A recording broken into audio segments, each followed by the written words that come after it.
Congo, ekolo na biso tobongisa yango. Congo, ekolo monene tobosana te Congo.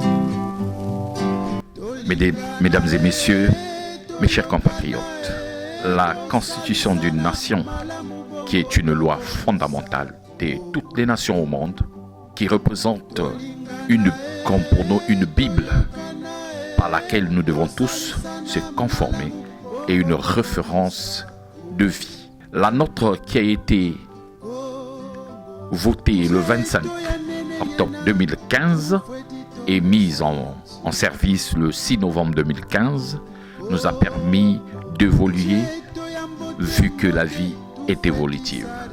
Mesdames et messieurs, je suis Harold Ejbert Nombo, président du Devoir patriotique, membre de la majorité présidentielle. Je vous parlerai du devoir patriotique dans son sens lent, mais maintenant je voudrais vous expliquer l'importance du devoir patriotique. Le devoir patriotique a pour rôle le réveil, l'éveil et l'expansion patriotique. Le réveil, c'est pour ceux-là qui somnolent. L'éveil, pour booster ceux-là qui s'endorment. Et l'expansion nous permet d'aller au-delà de nos frontières, que ce soit au niveau de l'étendue nationale, pourquoi pas africaine, dans toute l'Afrique. Alors, je vais vous faire une illustration de notre patrie. La patrie congolaise, nous avons, comme je le disais tout à l'heure, nous avons notre patrie. Et la patrie congolaise, c'est un organigramme. L'organigramme de cette nation qui est constituée de la patrie. Donc la patrie, nous avons le peuple. Le peuple se divise entre l'État. L'État, une réalité d'ordre politique qui encadre et codifie la vie dans la société, ou encore l'ensemble des institutions qui permettent de régler tout ce qui est de la République. Alors nous avons la société. L'État ici, quand l'État a trois pouvoirs, et nous avons le pouvoir exécutif, nous avons le pouvoir législatif, nous avons le pouvoir judiciaire. Alors en ce qui concerne le pouvoir exécutif, c'est le pouvoir qui gère, qui a la gestion d'une nation. Le pouvoir législatif a ce qu'on appelle le contrôle d'une nation, contrôler l'action gouvernementale. Alors, pour celui-ci, le pouvoir judiciaire, un pouvoir aussi important, qui est même la colonne vertébrale d'une nation. Celui-ci a pour insigne la balance. Vous conviendrez avec moi, c'est le pouvoir qu'on appelle, qui fait l'arbitrage.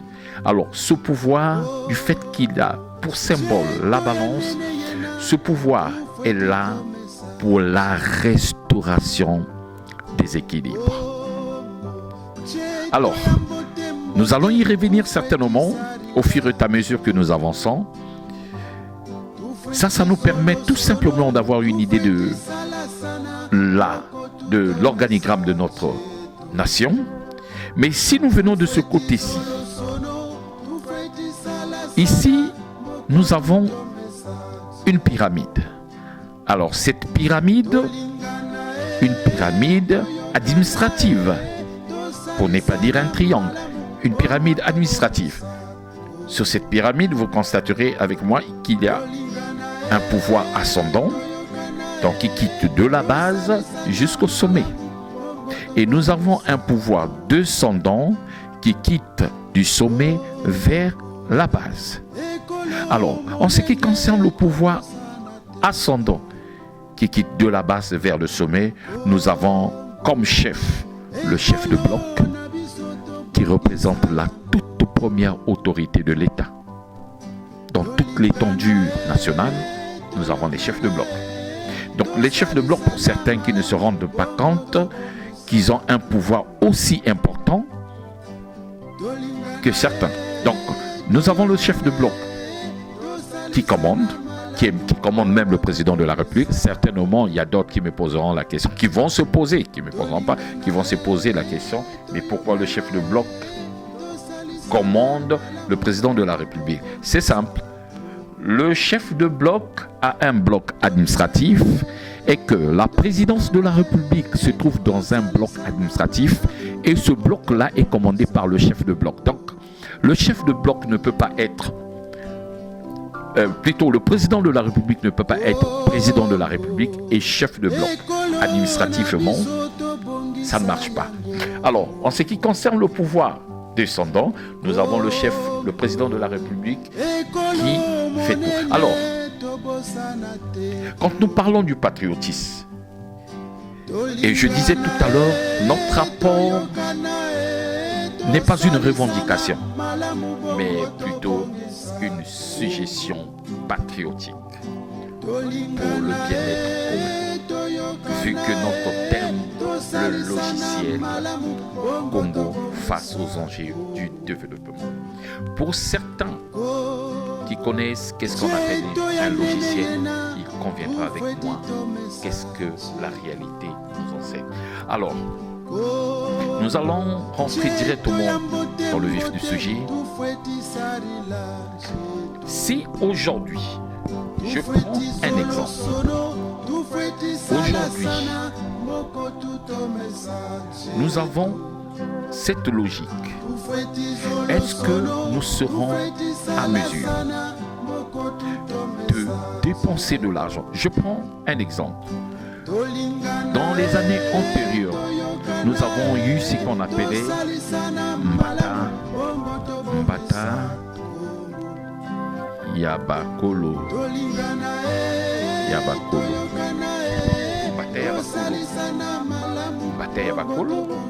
J'ai suivi personnellement à la télé au moment où certaines des autorités qui obligeaient les chefs de bloc des autorités à dénoncer des étrangers qui étaient en situation irrégulière. Est-ce qu'on avait besoin de ça actuellement? Le bataille à Bakolo a permis à ce que nous puissions nous rendre compte des failles administratives. Des failles administratives que nous avons au bataille à Bakolo. Alors, la question que nous devons nous poser, quelle est la réalité administrative que nous devons mettre en place? C'est la question que nous devons nous poser. Quelle est la bonne réalité administrative? La réalité actuelle, l'avancement actuel nous permet de voir les choses différentes. Je vais prendre un exemple. Nous avons les chefs de bloc, la majorité des chefs de bloc au Congo ont des blocs administratifs. Je prends le cas, celui de Mvumvu. Je prends le cas de Mvumvu. Vous conviendrez avec moi pour ceux-là qui ont été en Mvumvu. Vous constaterez que les blocs administratifs en Mvumvu, non, les blocs topographiques en Mvumvu. Un bloc topographique en Mvumvu peut contenir jusqu'à 24 parcelles, voire plus, jusqu'à même 30 parcelles. 30 parcelles en Mvumvu. Quand vous arrivez vers le terrain, dans la zone de la station, vous avez des blocs qui tombent jusqu'à 30 parcelles. Est-ce que les 30 parcelles, nous pouvons les gérer? Un chef de bloc, un bloc administratif. Si vous lui donnez 2 blocs ou 4 blocs, prenons le cas, un chef de bloc qui se retrouve avec 4 blocs, 3 blocs, mettons 3 blocs. Donc, ceci représente le bloc administratif. Nous avons le bloc topographique, mais alors, les blocs administratifs. Alors, si vous demandez à ce dernier, lui qui est le chef de bloc, de gérer, actuellement c'est difficile, c'est vraiment difficile actuellement de voir une parcelle avec une seule famille. C'est très difficile. De nos jours, c'est très difficile. C'est très difficile. Alors, si vous donnez à un chef de bloc, comme ceux qui sont en Mvumvu, pour le cas de Mvumvu, un bloc topographique, donc un bloc administratif qui est constitué de 3 blocs topographiques, de 30 parcelles, ce qui revient à dire vous déjà est vaste et que c'est difficile, comme je disais tout à l'heure, de voir une seule famille dans une parcelle. C'est très difficile. Alors, je prends un exemple encore. Prenons l'exemple d'une seule famille. Ici, nous avons 30. Plus 30, 90 familles. Mais en général, nos chefs de bloc ne connaissent même pas leurs administrés. En général, nos chefs de bloc. Les chefs de bloc, je parie ma tête, 99% des chefs de bloc, pour ne pas dire 100%, 99% des chefs de bloc au Congo ne connaissent pas leurs administrés. À l'exception de ceux-là qui sont parentés, parce que c'est un frère, parce que c'est ceci. Mais qu'est-ce qui se passe? Tout simplement parce qu'il nous manque le modernisme. Raison pour laquelle le devoir patriotique est là. Si nous mettons les points sur les i par rapport à la réalité actuelle, le changement actuel, le bloc administratif qui a 3 blocs topographiques. Imaginez-vous les 90 familles et qu'aujourd'hui, on demande à un chef de bloc, vous avez 90 familles, il faut les enregistrer. La plupart du temps, les chefs de bloc font un travail difficile, mais ils ne se rendent pas compte qu'ils sont la source même de l'administration d'une nation. La source de l'administration d'une nation. Un chef de bloc, c'est la source. Je pense que l'idéal serait, pour notre président que nous avons tous voté, réélu aujourd'hui, c'est de revoir, comme je disais, le changement de paradigme. Quand nous mettons le changement de paradigme, et comme je le disais, le changement de paradigme nous permet d'avoir une prise de conscience. Et quand il y a une prise de conscience, il faut faire la moralisation de la vie publique. Parce que dans la moralisation de la vie publique, nous avons l'éthique et la morale. L'éthique et la morale qui est tout simplement la science du bien et du mal. Alors, quand on essaie de voir, dans le cas d'espèce, celui du chef de bloc, quelqu'un qui vit en Mvumvu, qui va quitter Mvumvu pour venir vivre ici. Je prends l'exemple de Timbamba. Le monsieur 1 du bloc, le premier bloc topographique, qui quitte Mvumvu pour s'installer à Timbamba, mais son chef de bloc ne connaît pas. Il y a l'amalgame, puisque les choses se sont évoluées. Ce n'est plus la même réalité d'hier.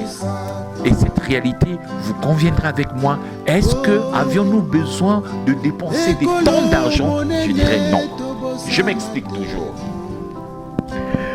Je pense que l'idéal serait un monsieur, je prends l'exemple de monsieur Malonga. Monsieur Malonga qui quitte Mvumvu pour s'installer à Timbamba. Ce qui est normal. Le monsieur Malonga louait en Mvumvu et aujourd'hui il veut s'installer à Timbamba parce qu'il a construit chez lui. Nous sommes d'accord.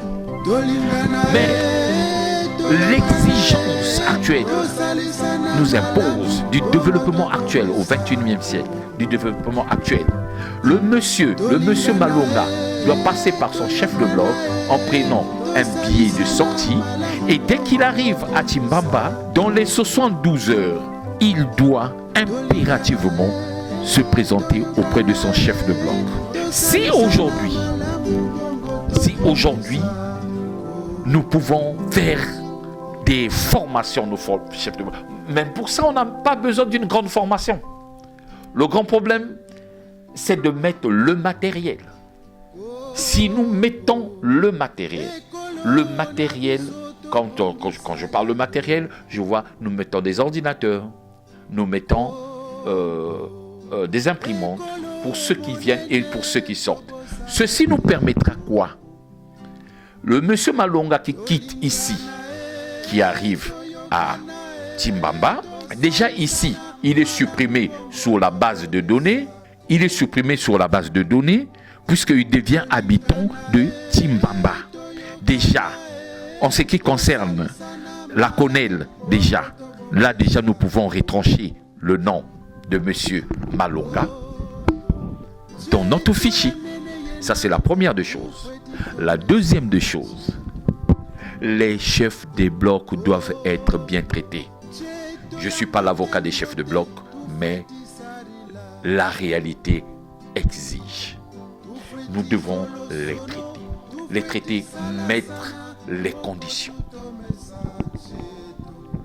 Quand vous arrivez au Cabinda ou encore au Gabon, les 72 heures, pour ne pas dire même pas les 72 heures, les 48 heures, dès que vous arrivez sur place, dans n'importe quel quartier, toute l'administration gabonaise ou encore au Cabinda est au courant de la réalité. Ce n'est pas une magie. Il n'y a aucune magie. Ce n'est pas non plus une vue d'esprit ou encore une illusion d'optique. Non plus. Non. Ou encore non. C'est juste la réalité qui se sont accrochés, s'arrimer à la réalité. Nous devons nous arrimer à la réalité actuelle. Si nous voulons que les choses marchent chez nous, nous devons nous arrimer. Alors, comme je le disais, le chef de bloc, dès que le chef de bloc a ses données, ce qui revient à dire, au lieu d'affecter, parce que la plupart du temps, nos chefs de bloc ont plus de 4, 5, voire 10 blocs topographiques, mais vous ne pouvez pas gérer 100 familles. Impossible. Déjà ça va réduire le coût de l'État. Si aujourd'hui, vous pouvez donner les chefs de bloc des indemnités capables de faire leur travail, je dirais que la deuxième des choses, nous n'aurons plus besoin de faire des recensements.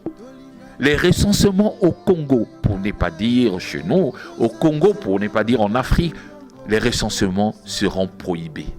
Les recensements ne vont plus exister. Est-ce qu'on aura besoin d'un recensement? Est-ce qu'on aura besoin de dire à quelqu'un va faire le retranchement parce que tu n'es plus là pour de l'autre côté? Non. Puisqu'il y a une base de données. Et cette base de données, si vous supprimez, je prends un exemple, ici, vous supprimez au lieu de 3 blocs de 30.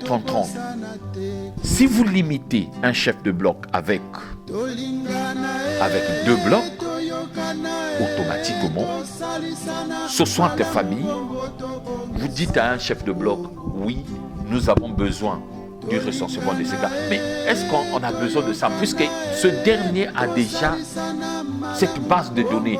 Ces gens-là ont été recensés. Puisque quand vous quittez, vous pour arriver à Timbamba, vous avez votre billet de sortie et vous arrivez à Timbamba, vous remettez au nouveau chef de bloc. Le nouveau chef de bloc, qu'est-ce qu'il fait? Il enregistre tout simplement dans ces données. Je viens de recevoir M. Malonga, qui est maintenant qui fait partie de mes administrés. Et le M. Malonga est le chef de bloc qui prend le relais. Il fait part au chef de zone. Le chef de zone également fait part. Ça remonte au chef du quartier. Le chef du quartier, ça remonte au niveau de la mairie. La mairie d'arrondissement envoie au niveau de la mairie centrale. La mairie centrale dépose au niveau de la préfecture. La préfecture, ainsi de suite, au niveau du ministère de l'Intérieur. Le ministère de l'Intérieur informe le président de la République, dans la présidence, pour ne pas dire le président de la République, la présidence. Alors, quelles sont les conséquences? Les conséquences. Quand je parle des conséquences, je ne vois pas les conséquences désastreuses. Je ne vois pas les conséquences désastreuses. Parce que je vois le bon sens qui arrive. Qu'est-ce que cela produit? Comme je le disais tout à l'heure, tous les chefs des blocs dans toute l'étendue nationale ont besoin maximum 50 familles. 50 familles. Sur les 50 familles, cela nous permettra de réduire les coûts et que la marche, comme le président de la République que nous avons réélu tout à l'heure disait, accélérons la marche. Comment allons-nous accélérer la marche si nous ne mettons pas les réformes? Raison pour laquelle nous avons besoin des réformes. Sans les réformes, tout ce que nous faisons là, zéro. Excusez-moi, comme je l'ai dit tout à l'heure, ce n'est pas une revendication, mais c'est une suggestion patriotique. Alors, cette base de données qui quitte par le chef de bloc, dès que ça arrive, ça remonte, ça arrive au niveau de la mairie ici. Cette base, elle est constituée, c'est la même base qui va nous aider. La première des choses, d'avoir ce qu'on appelle, j'explique, un annuaire municipal ou encore municipal. Nous avons aussi un annuaire national et régional. Le rôle de ces trois annuaires nous permet tout simplement. Si aujourd'hui on demande Monsieur Malonga, oui. Monsieur Malonga, oui, Malcolm. Prenons le cas Malcolm. Ouais. On dit Monsieur Malonga Malcolm. Et dès que vous cherchez dans l'annuaire, Monsieur Malonga Malcolm, oui, Monsieur Malonga Malcolm vit à Timbamba, dans tel bloc. Il vit ici avec sa famille, tant d'enfants. C'est pas la magie. C'est l'exigence actuellement du développement. Le changement de paradigme. Et ce changement de paradigme nous entraîne à la moralisation de la vie publique. Comme je le disais tout à l'heure, la moralisation de la vie publique. Cette moralisation fera du bien, non seulement pour le devoir patriotique, mais pour tout le monde. Alors, dès que nous avons cette logique, est-ce que nous aurons besoin de faire un nouveau recensement comme je vois? Non, s'il vous plaît, de grâce. Récemment, j'ai vu des agents recenseurs avec des tablettes, de grâce. Prenez ces tablettes, c'est pas un ordre, mais prenez ces tablettes, donnez à tous les chefs de bloc de toute l'étendue nationale. Ceux-là pourront utiliser ça à bon escient. Ceux-là pourront enregistrer tous les administrés possibles. Ça fera du bien, non seulement pour nous, mais pour tout le monde. Cela pourra arrêter cette cacophonie, la cacophonie que nous avons. Ça pourra arrêter de l'argent inutile, excusez-moi du terme, c'est de l'argent jeté. Jeté. De l'argent là, jeté. C'est vrai que pour certains diront, mais comment? Mais oui, avec la réalité actuelle, c'est de l'argent qu'on jette. Alors cet argent peut nous permettre à faire autre chose. Cet argent peut nous permettre à réaliser autre chose. Cette logique, la logique de cette pyramide, la logique pyramidale nous permet tout simplement d'avoir ce qu'on appelle la traçabilité administrative. Parce que nous avons une base de données et cette base de données nous permettra non seulement pour la mairie, je dirais non seulement pour la mairie, mais ça va nous permettre aussi à ce qu'on appelle le commerce. Imaginez-vous qu'un opérateur économique au Congo qui veut se lancer dans les affaires. Je vous mets une parenthèse parce que la poste, elle n'existe plus, mais nous pouvons faire renaître la poste. Je vais vous dire, c'est connu de tous, Même les États-Unis, la plus grande nation au monde, la poste existe encore jusqu'au jour. Ils ont l'internet, ils ont tout ce qu'il faut, mais la poste, elle est là. Ils ont encore besoin de l'aide. Nous aurons besoin de cela. Alors, cette base de données, nous allons l'utiliser. Nous allons l'utiliser pour le commerce. J'ai suivi récemment, il y a un passé récent, j'ai suivi lors des patents. Non, c'est suicidaire. Là où les gens jouent le jeu du chat et la souris, c'est quand même suicidaire. Les gens, pour payer la patente, c'est tout un problème. Vous allez constater que toute la ville est sèche parce que les gens n'ont pas payé la patente. Mais rassurez-vous, avec la réalité actuelle, est-ce que nous avons besoin de te suivre en route? Non. Le commerce n'aura plus besoin de suivre tout ce monde en route. Puisque toi, opérateur économique qui veut t'investir au Congo, la première des choses, tu dois avoir ce qu'on appelle la boîte postale. C'est une obligation. Nous allons faire renaître la poste. C'est une obligation. Puisque nous avons la base de données, revenons avec M. Malonga. M. Malonga qui a quitté Vovo pour Timbamba, pour boîte postale toujours 2300, même s'il change de quartier pour Timbamba, il aura toujours pour boîte postale 2300, quel que soit de tracasserie, nous allons le retrouver. Qu'il change ou pas ce dernier, nous saurons là où le retrouver. Si je prends, bon, c'est pas un exemple, parce que c'est une réalité. Prenons le cas de la patente. Est-ce que la patente, nous avons besoin de faire la pression en route? Je dirais non. C'est révolu. Vous n'allez pas voir ça ailleurs. C'est très révolu. Monsieur Malonga retrouvera sa patente dans sa boîte. Impérativement. Dans sa boîte. Il sera notifié par message au téléphone, mais il va retrouver ses documents à la boîte. Et s'il ne paye pas ici, il va faire le commerce. Mais il n'y a pas de souci. Dès qu'il arrive à l'hôpital, c'est la même base de données qui se trouve à l'hôpital, à la justice,